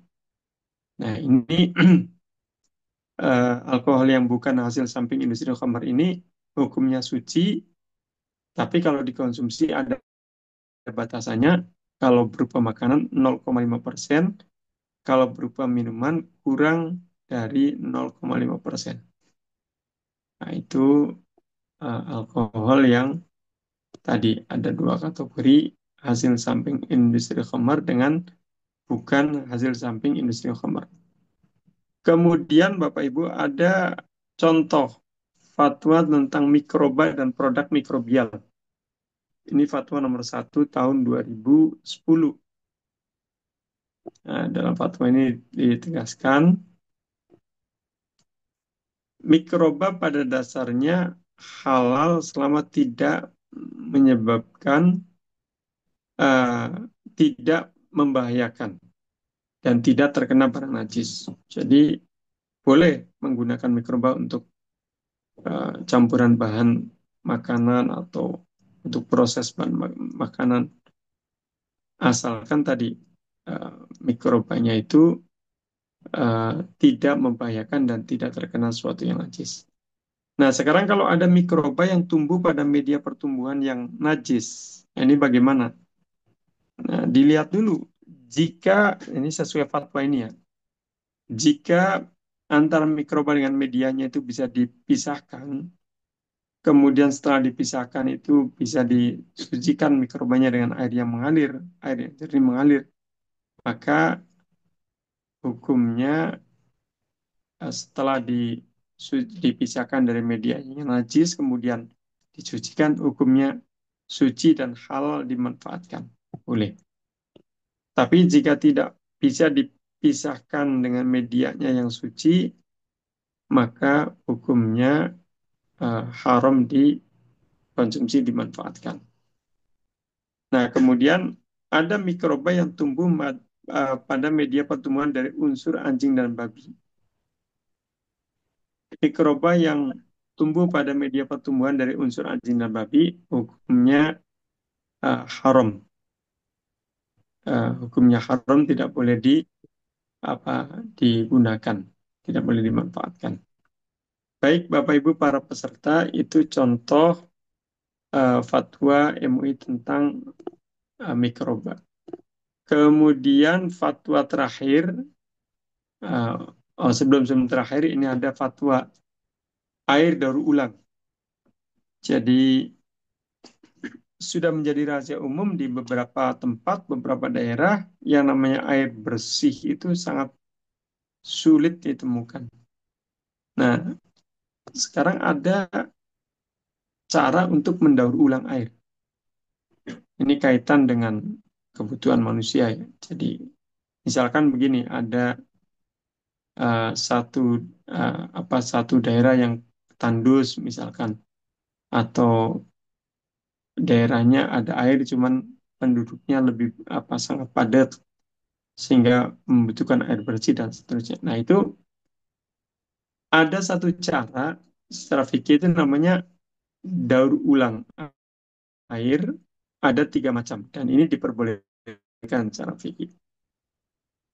Yang pertama thoriqatun nasai, dengan cara menguras air. Jadi kalau menguras ini konteks contohnya seperti uh, ada orang punya sumur misalkan. Kemudian sumurnya ini ketiban najis, ada bangkai ayam. Airnya berubah, warnanya berubah, baunya berubah, rasanya berubah. Otomatis air sumur tadi najis. Nah, ingin mendaur ulang supaya air sumurnya bisa kembali suci dan halal dikonsumsi. Maka caranya adalah dengan thoriqatun nazhi. Thoriqatun nazhi ini dengan cara menguras air. Dikuras, dikuras, tentu setelah bangkainya diambil, dibuang dulu. Jadi bangkainya diambil, dibuang, kemudian airnya dikuras, keluar air yang baru dari mata airnya, maka itu sudah kembali menjadi suci airnya. Jadi air sumur tadi setelah dikuras tadi ya, keluar air baru dari mata airnya, itu sudah suci, dimanfaatkan, halal. Kemudian cara yang kedua adalah thariqat al-mukatsarah dengan memperbanyak volume air. Nah, ini misalkan contohnya nih pada satu daerah yang tandus, kering, sulit mendapatkan air bersih. Kalaupun bisa mendapatkan, dia harus ngantri berjam-jam. Kemudian jaraknya juga sangat jauh dari tempat tinggal. Maka uh, ketika misalnya satu ketika ada orang di situ sudah mengumpulkan air sampai 10-15 ember. Dia bersusah payah ngambil air dari tempat yang jauh, kemudian ngantri yang panjang. Nah, satu ketika salah satu ember yang ada airnya itu ketiban eh, najis. Ketiban najis, nah dia bingung pemiliknya. Ini kalau dibuang, dia ingat cara mendapatkannya begitu susah payah, jaraknya jauh, ngantrinya lama. Kalau tidak dibuang, ini kondisinya sudah terkena najis. Nah, maka ada cara untuk mendaur ulang agar bisa kembali suci dan halal dikonsumsi boleh digunakan, yaitu dengan thariqatul mukafaroh, memperbanyak volume air. Jadi satu ember yang ketiban najis tadi, najisnya dibuang, kemudian satu ember air ini dicampur dengan air di ember-ember yang lain. Dicampur, nah ini setelah volumenya banyak, maka dianggap kembali suci. Nah, dianggap kembali suci boleh dimanfaatkan, ya, itu dicampur dengan ember-ember yang lain tadi. Jadi yang satu ember kena najis, najisnya buang campur dulu. Setelah banyak, nah ini sudah kembali menjadi suci. Itu thariqatul mukathar dengan memperbanyak volume air. Kemudian yang ketiga adalah thariqatul taghyir dengan rekayasa. Nah, ini banyak terjadi di kota-kota besar di sekitar kita. Boleh tidak merekayasa air dengan cara rekayasa, yaitu uh, air yang apa terkena najis ya, dengan apa yang thariqatul taghyir tadi. Taghyir ini yang rekayasa itu, ini yang contohnya di kota-kota besar yang krisis air bersih, sehingga air yang sudah mengalir di selokan pun diupayakan untuk diproses dan digunakan kembali. Nah, itu boleh dengan menggunakan alat dan obat. Dengan syarat sesuai dengan fatwa di sini, fatwa MUI, alat dan obatnya itu tidak terbuat dari sesuatu yang najis. Jadi di kota-kota besar, misalkan air sudah mengalir di serokan, diproses lagi. Diproses lagi dengan ada alatnya, ada obatnya. Setelah diproses, airnya kembali jernih. Jernih kembali, bahkan ketika di lab, itu sifat-sifatnya itu kembali seperti semula. Nah, ini dianggap suci. Air tadi boleh digunakan, halal dikonsumsi. Nah, itu daur ulang air ada thariqat an-nazakh menguras, thariqat al-mukatharah memperbanyak volume air, dan thariqat at-taghyir dengan cara merekayasa. Kemudian Bapak Ibu para peserta ada fatwa yang terakhir. Fatwa yang terakhir yaitu tentang kopi luwak. Ini fatwa nomor 7 tahun 2010, fatwa tentang kopi luwak. Jadi kopi luwak itu adalah biji kopi yang dimakan oleh binatang luwak. Kemudian biji kopi tadi keluar lagi bersama ampas kotoran binatang luwak dalam keadaan utuh, dalam keadaan utuh tidak pecah. Nah, kondisi seperti ini uh, boleh diproses menjadi bubuk kopi, disiram dulu dengan air, disucikan. Setelah suci bersih, kemudian ditumbuk menjadi bubuk kopi, kemudian diseduh untuk dinikmati. Nah, itu boleh. Kalau prosesnya seperti tadi. Tapi kalau misalkan bubuk kopi tadi, biji kopi yang dimakan binatang luwak tadi keluar bersama ampas kotoran binatang luwak sudah dalam keadaan hancur, maka tidak bisa diproses untuk menjadi uh, kopi luwak. Karena apa? Karena sudah najis ya, sudah apa? Sudah tidak mungkin disucikan lagi karena sudah hancur. Baik, Bapak Ibu para peserta yang saya hormati, itu sebagai prolog dari pembahasan kita tentang konsep halal haram dan fatwa Majelis Ulama Indonesia terkait dengan makanan, minuman, obat-obatan, dan kosmetik, dan juga jasa.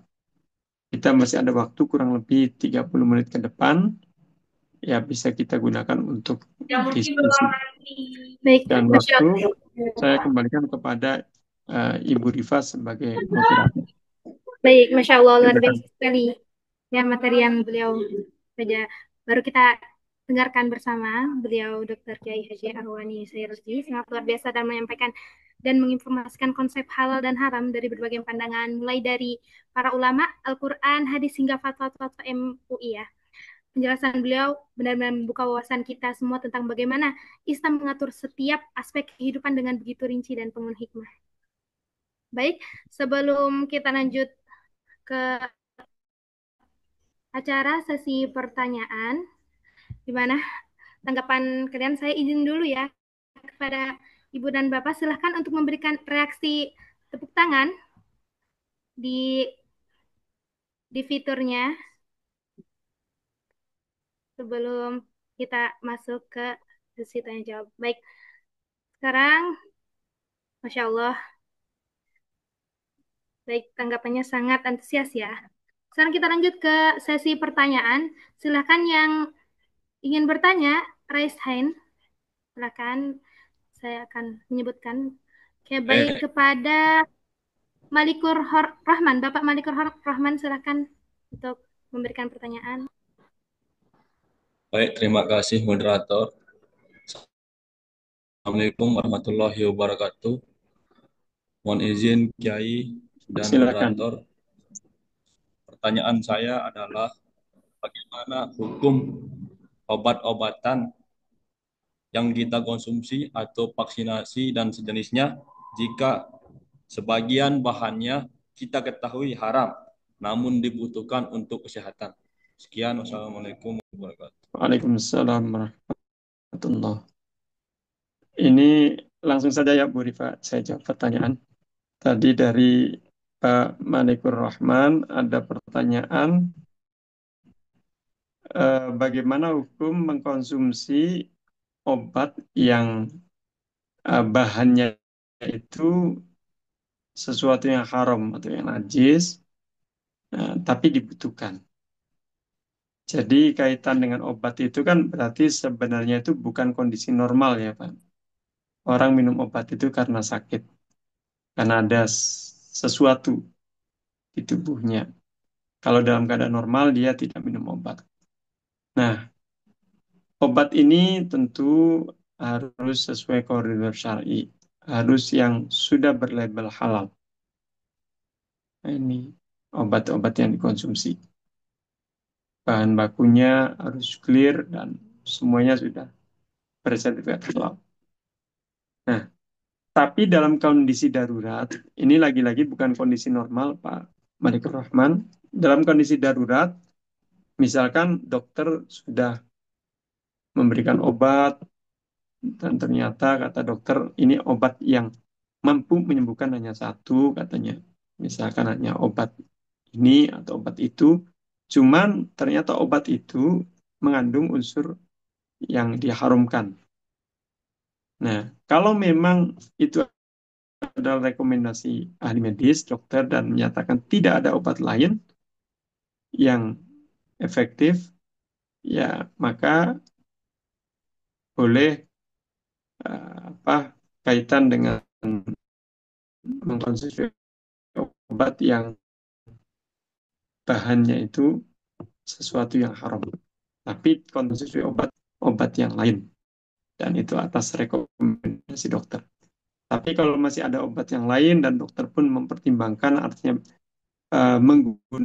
bisa menggunakan obat yang halal, yang suci, bukan yang haram, maka yang haram itu tidak boleh dikonsumsi, tidak boleh digunakan.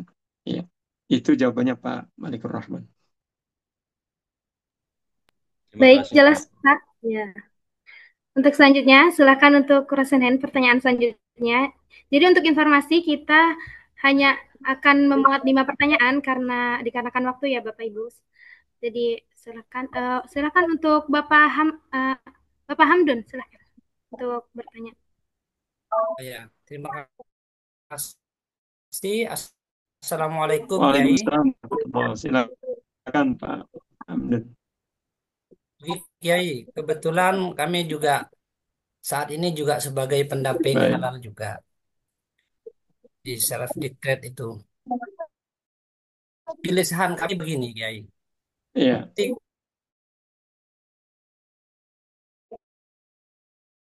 Ketika kami dan yang siap saji dan diberikan di tempat, dari dulu kami melihat itu tempat iya, cucinya itu hanya satu ember, yang kemudian ketika baik, kami lihat airnya itu mutawir, berubah baik, berubah dari dari warna. Sementara ini kami saja yang masih belum mendengar ya. Sepertinya masih belum ada fatwa dari MUI untuk apa namanya untuk menyikapi itu. Apakah itu sebagai sesuatu yang apa namanya seandainya najis masuk kepada diampuni ataukah memang apa namanya itu keterbatasan MUI untuk mengetahui itu. Kami mohon penjelasan kepada Kiai apa memang itu dimakfu dengan seperti itu. Jadi piringnya itu dicuci di tempat yang airnya sudah berubah padahal tidak sampai dua dua kulah. bakulah. Oke. Iya, Saya banyak melihat seperti itu di berbagai kota, Kiai. Itu bagaimana betul. menyikapi itu? Apakah kami yang salah sehingga kami ragu-ragu juga? Sehingga masa ya mau mau di apa namanya di posisi untuk diajukan sertifikat halalnya seperti itu, Kiai. Makasih, Kiai. Baik, baik, Pak Hamdun. Jadi betul fenomena yang terjadi di sekitar kita, ada orang jualan makanan yang tempat cuci alat-alat makannya itu hanya satu ember air yang kemudian kondisi airnya itu sudah berubah, artinya sudah tagoyur. Jadi pertama begini Pak, yang dikonsumsi itu kan makanan-makanan yang halal dan suci, suci dan halal. Misalkan ada entah itu nasi atau ya selain nasi, pokoknya halal dan suci. Artinya piring sendok garpu itu ya tidak najis ketika setelah digunakan oleh pembeli itu tidak najis, hanya kotor tidak najis. Selama tidak terkena najis ya. Kalau hanya makanan yang disajikan dari penjual, kemudian dimakan oleh pembeli, kemudian selesai, habis, piring sendoknya dikembalikan. Nah, itu kondisinya adalah kotor, tidak najis. Selama memang tidak terkena najis, misalkan ada kotoran binatang, atau ada darah, atau ada nanah, atau ada muntah-muntahan, atau apa yang najis. Nah, kemudian dibersihkan. Dibersihkan ini dalam rangka kalau konteks tadi sebenarnya dibersihkan dari kotoran, bukan dibersihkan dari perkara najis. Pak Hamdun dan Bapak Ibu ya. Jadi piring sendoknya itu dibersihkan dengan air yang satu ember itu dari kondisi kotor yang tadi bukan bukan najis ya, bukan najis yang secara syar'i. Nah, itu sebenarnya kalau secara fikih ya tidak ada masalah karena itu bukan bukan mensucikan perkara najis tapi membersihkan suatu yang kotor, bekas makanan yang halal dan suci. Nah, tapi kan secara kesehatan ini kan sebenarnya bermasalah ini. Saya yakin misalkan kayak Badan Pengawas Obat Makanan juga pasti tidak merekom hal yang seperti itu. Karena itu akan ya akan mungkin bisa membahayakan kesehatan. Nah, sebenarnya atas dasar itu, atas dasar misalkan rekom dari apa pengawas Badan Obat Makanan atau yang terkait bahwa itu tidak steril, itu akan membahayakan bagi kesehatan dan seterusnya. Nah, itu nanti secara fikih bisa dibangun hukum fikih di atas tadi kaitannya dengan madorot yang membahayakan itu kan hukumnya haram. Ya, seperti itu.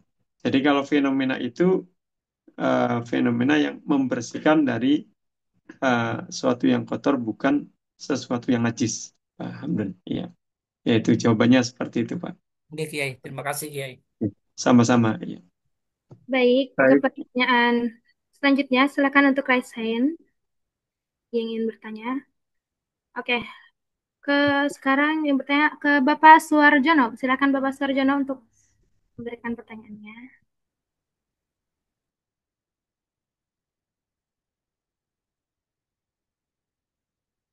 Ya, Assalamualaikum, Yai.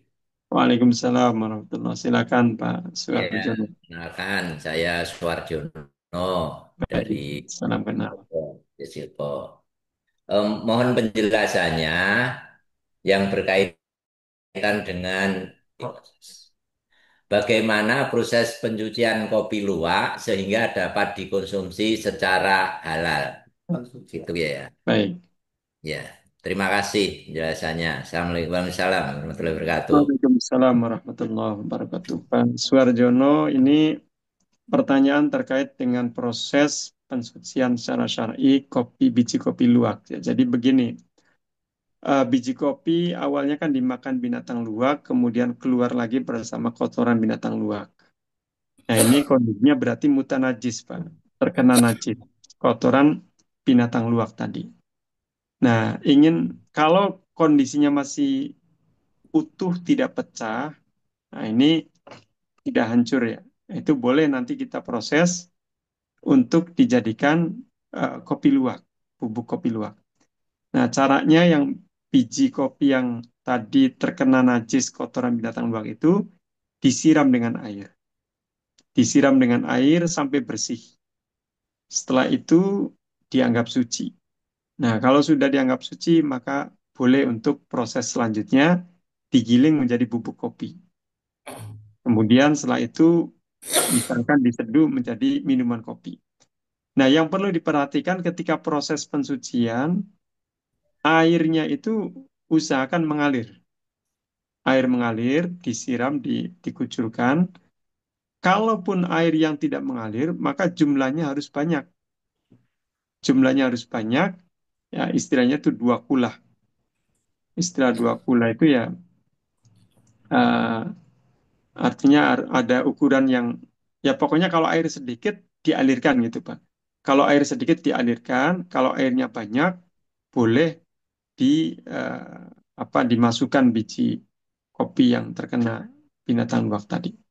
Nah, kalau proses tadi sudah dilakukan, maka itu sudah dianggap suci, sudah dianggap suci dan boleh untuk dijadikan bubuk kopi dan dinikmati sebagai minuman kopi, kopi luwak tadi.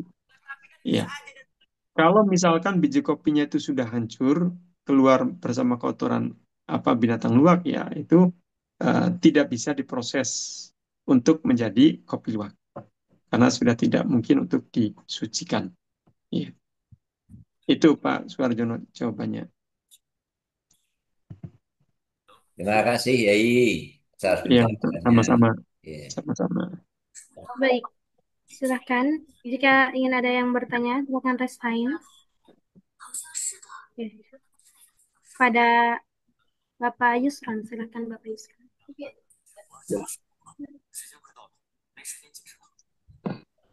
Oke, terima kasih atas waktunya. Sudah bisa mendengar nggak Ustaz? Iya, sudah jelas. Silakan Pak Yusron. Assalamualaikum warahmatullahi wabarakatuh. Waalaikumsalam warahmatullahi wabarakatuh. Terkait dengan hewan yang halal dimakan, Ustaz. Kita Baik, kadang terlupakan dalam cara memotong hewan. Itu kan syaratnya harus ada 3 yang putus. betul. Bagaimana kalau karena terlalu banyak hewan yang harus dipotong, mungkin karena kelalaian atau gimana, ternyata yang putus cuma 2, Ustaz. Iya. Itu bagaimana hukum hewan tersebut, Ustaz? Terima kasih. Assalamualaikum Baik. warahmatullahi wabarakatuh. Waalaikumsalam warahmatullahi wabarakatuh. Baik Pak Yusron. Jadi sesuai dengan fatwa MUI, Yang fatwa ini juga mengacu pada mazhab Syafi'iyah, mazhab yang menjadi mayoritas Muslim di Indonesia dan di Asia Tenggara. Ketika menyembelih binatang, maka tiga hal pada leher binatang tadi harus terputus. Yang pertama almari, saluran makanan. Yang kedua al-hulkum, saluran pernapasan. Dan yang ketiga al-wadajen, dua pembuluh darah. Jadi kalau ada yang tidak terputus dari tiga hal ini, maka secara fatwa MUI itu hukumnya tidak sah penyembelihan secara syar'i. Kalau tidak sah, maka itu kategorinya bangkai dan itu haram dikonsumsi. Jadi tiga hal ini. Dan yang terpenting Pak Yusron dan juga Bapak Ibu, dalam proses penyembelihan binatang itu bukan hanya tadi memotong tiga hal pada leher binatang, tapi juga ada pertama membaca basmalah. Kemudian setelah terpotong tiga hal tadi, itu harus biarkan ada tanda-tanda hidup. Ada kelepek-kelepek misalkan, atau ada darah mengalir deras, atau ada misalkan kalau sapi atau kerbau itu ada mendengkur, suara mendengkur. Itu biarkan. Itu hayatun mustaqirroh, tanda-tanda hidup sampai apa? Sampai berhenti, terdiam. Nah, ini menandakan bahwa binatang tadi itu matinya itu karena sembelian tadi. Karena jangan sampai nanti terjadi gagal penyembelihan syar'i, Pak Yusron dan Bapak Ibu. Para peserta. Jadi gagal penyembelihan syar'i itu gimana? Jadi nyembelih ayam, saking buru-burunya, betul dia membaca basmalah, dia memotong leher dan terpotong semua tiga-tiganya, terpotong semuanya, tapi setelah disayat, dia langsung masukkan ayam tadi ke air mendidih. Tidak dibiarkan kelepek-kelepek dulu, tapi langsung masuk ke air mendidih. Tujuannya apa? Ingin cepat proses pencabutan bulu. Nah, ini kalau seperti itu, maka bisa dipastikan matinya ayam tadi bukan karena sembelian, tapi karena air mendidih tadi. Nah, kalau seperti ini, maka gagal penyembelihan syar'i.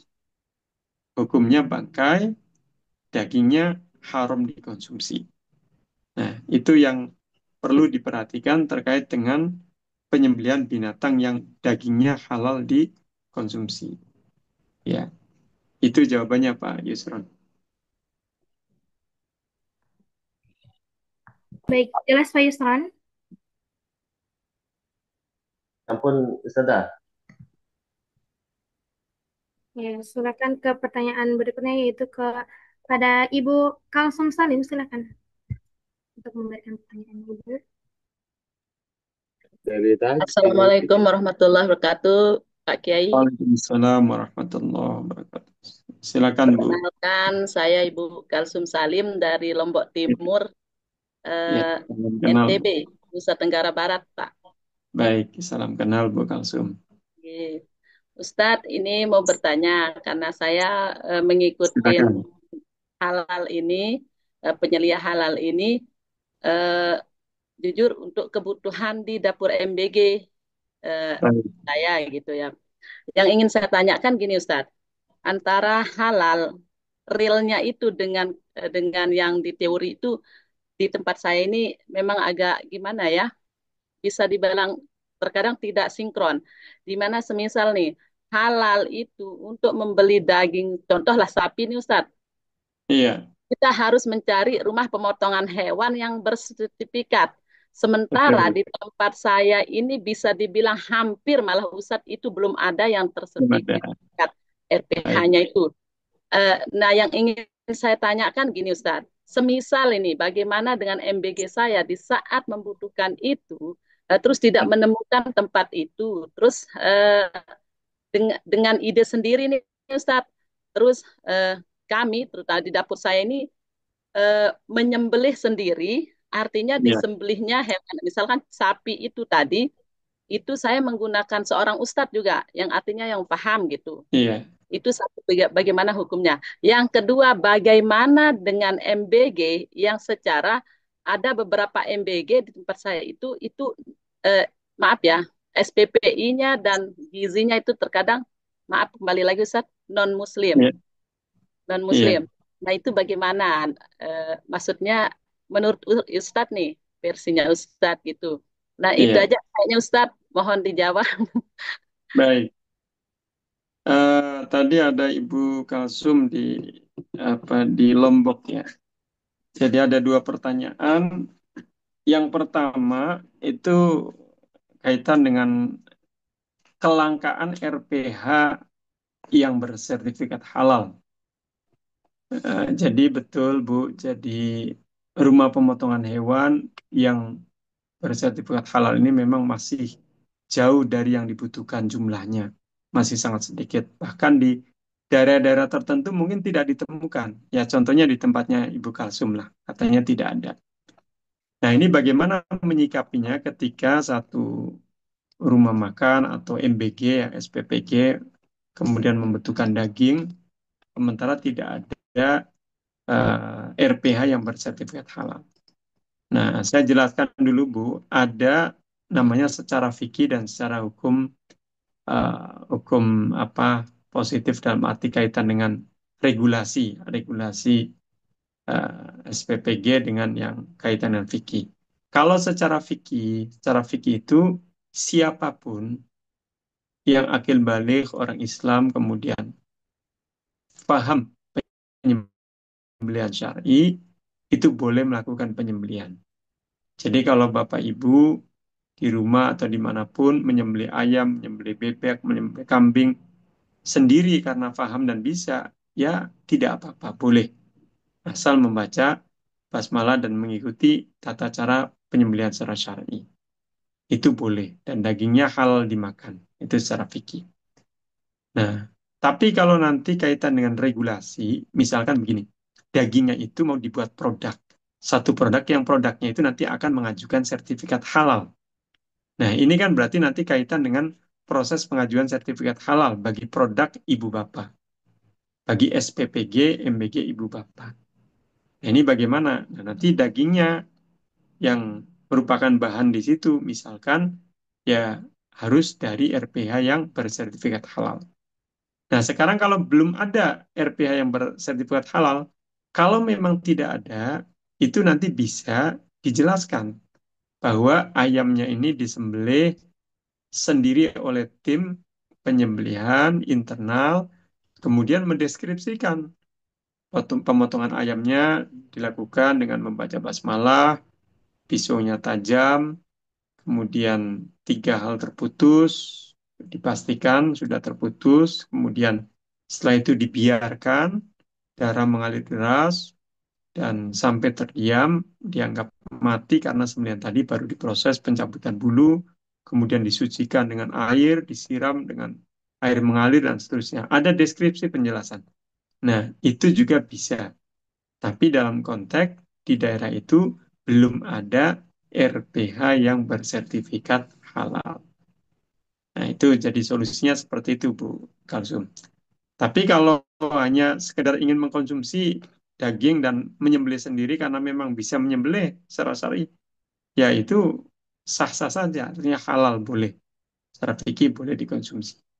Cuman tadi kalau untuk kaitan regulasi pengajuan sertifikat halal, ya maka aturan-aturannya itu harus diikuti. Harus diikuti.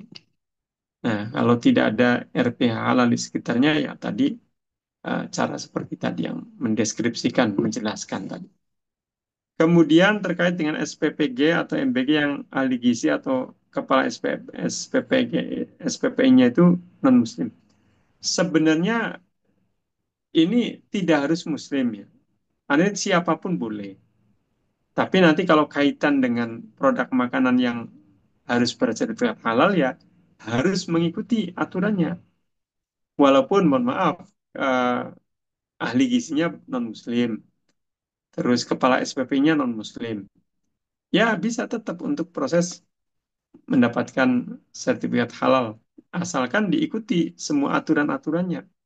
Bahan bakunya suatu yang halal dan suci, proses produksinya juga terpantau oleh penyelia halal, penyelia halalnya ada, tentu penyelia halal ya harus orang Muslim ya, karena itu kaitannya dengan apa pengawasan dan proses yang sesuai dengan koridor syar'i. Tapi kalau ahli gizi dan kepala SPPI ya tidak harus orang Muslim. Artinya non Muslim pun tidak apa-apa. Ya, itu Bu Kalsum dan Bapak Ibu para peserta. Alhamdulillah jelas Ibu Kalsum. Oke, jelas Mbak. Oke, makasih banyak.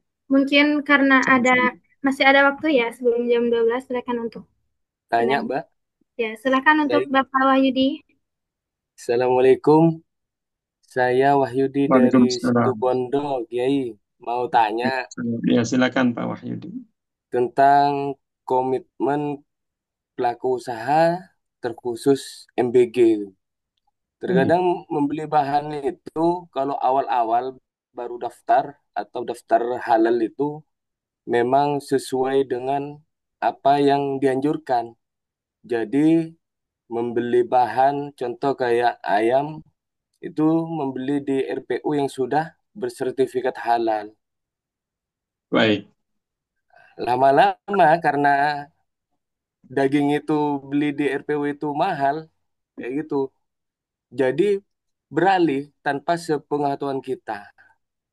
iya, Dan bahkan di bahan-bahan yang lain kadang kayak gitu. Komitmen kita itu gimana, Kiai, untuk menekankan itu supaya tidak berubah. Kayak baik, gitu, nomor satu. Nomor dua, apa itu? Di sini kadang kan banyak mencari keuntungan. baik, Namanya manusia, Kiai, betul, mencari keuntungan itu. Nah, kadang saya akan mengambil langkah tegas dengan apa itu ingin melaporkan karena tidak sesuai dengan aturan yang telah diperintahkan. Dalam sisi kemanusiaan, saya pasti akan menutup rezeki dia dan karyawan-karyawan dia kayak gitu, Kiai. betul. Nah, opsi kita, langkah kita untuk ke depannya gimana, Kiai? Biar kami juga bisa mengingatkan kayak gitu, Kiai. Menurut Baik, jenengan gimana, Kiai itu? Terima kasih. iya. Jadi betul Pak Wahyudi, ini tidak semua pelaku usaha, misalkan di SPPG ya, di MBG Oke. itu dia punya integritas dan komitmen yang baik terhadap aturan yang berlaku. Baik. Pasti ada saja oknum dan dalam tanda kutip yang nakal ya, tidak mengikuti aturan. Nah, ini yang penting sih begini, yang penting para penyelia halal di SPPG itu semuanya memantau dengan secara fakta apa yang ada, kemudian melaporkan apa yang ada. Jangan ada yang ditutup-tutupi. Uh, Terkhusus kaitan dengan kehalalan produk. Kalau ada sesuatu yang ganjil, yang ada unsur kesengajaan, yang mungkin sesuatu yang tidak halal, kemudian disisipkan atau seperti apa, ini juga harus disampaikan apa adanya oleh para penyedia halal. Karena ini menjadi garda terdepan terkait dengan apa validasi halal di dapur-dapur MBG tadi. Nah, jadi intinya sih harus sesuai regulasi yang berlaku terkait dengan apa ya kehalalan dari produk yang ada di MBG ini. Dan tentu kalau misalkan ada yang tidak komitmen, ada yang nakal, nah ini ya sebaiknya dilaporkan sesuai fakta saja, sesuai fakta yang ada, agar nanti ada tindakan dari pihak yang berwenang atau yang terkait. Nah, kemudian aturan-aturan ini sebenarnya tentu kalau diikuti, maka siapapun, maka produknya itu akan sesuai dengan koridor syar'i. Tapi kalau tidak diikuti, nah ini yang bermasalah. Kayak tadi, misalkan kalau ada RPH atau RPU yang bersertifikat halal, ya itu menjadi tujuan utama atau yang diprioritaskan untuk suplai daging-dagingan ke MBG atau ke tempat-tempat usaha yang lain. Karena itulah yang secara regulasi harus diikuti. Nah, adapun berpindah ke RPU yang lain yang belum bersertifikat, nah ini sebenarnya secara regulasi kan sudah tidak mengikuti regulasi yang berlaku. Jadi menurut saya sih kalau kaitan dengan fasilitas publik yang seperti ini, artinya ya harus mengikuti regulasi. Beda-beda nih Bapak Ibu, beda kalau misalkan hanya ingin makan daging sekeluarga di rumah saja. Nah, sekeluarga di rumah atau satu dua orang ingin makan daging yang menyembelih ayam sendiri, ya boleh kalau memang bisa dan paham penyembelihan secara syar'i. Tapi kalau ini kan kaitan dengan usaha yang di situ ada aturan dan regulasi yang harus diikuti. Apalagi kan nanti ada syarat sertifikasi halal untuk dapur-dapur MBG. Nah, ketika sudah diberi sertifikat halal, ya otomatis harus mengikuti regulasi kehalalannya. Jangan sampai tidak diikuti. Iya, itu jawabannya Pak Wahyu. Oke, terima kasih Kiai. Iya, sama-sama. Waalaikumsalam. Baik, Bu Rifa, kayaknya ini sudah cukup ya waktunya. Ya, sudah cukup, Masya Allah, luar biasa. Baik banget pertanyaan dari peserta, tentunya materi menarik, cukup menarik ya, Pak. Karena Alhamdulillah. itu, ya kami ucapkan terima kasih kepada penanya dan mohon maaf kepada yang belum dijawab, pertanyaan yang belum jawab, silahkan untuk supaya ada jawaban lanjut, silahkan untuk mengucap panitia. Ya, terima kasih kepada Bapak, silahkan untuk melanjutkan Baik. kegiatan kembali. Ya, terima kasih Bapak Ibu. Saya izin pamit. Mohon maaf jika ada kekurangan dan kekhilafan. Terima kasih Pak Yai. Wassalamualaikum warahmatullahi wabarakatuh. Waalaikumsalam. Bapak dan Bu Rifa, Bapak Ibu semuanya. Terima kasih kepada peserta. Saya